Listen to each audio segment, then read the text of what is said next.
Marami ang nagulat sa bagong video na ipinost ng aktres na si Maris Racal sa kanyang social media.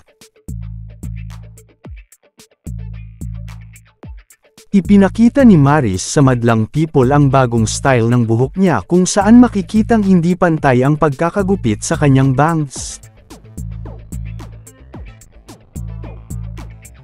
Makikita sa video si Maris na nagpapahid ng kanyang luha habang nagtatype sa keyboard ng kanyang laptop at inaayos ang hindi pantay na bangs. Agad na nag-viral ang nasabing video.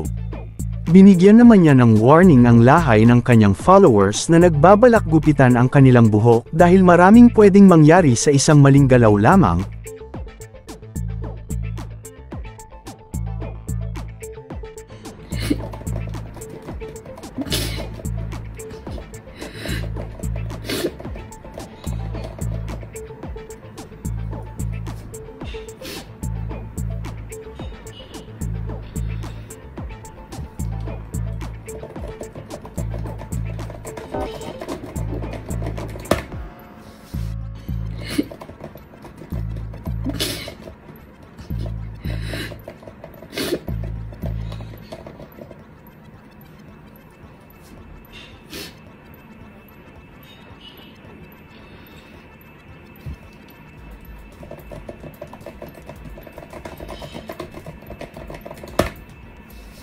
Di naman mapigilan ng mga showbiz friends ni Maris na matawa sa kalokohan na ito ni Maris.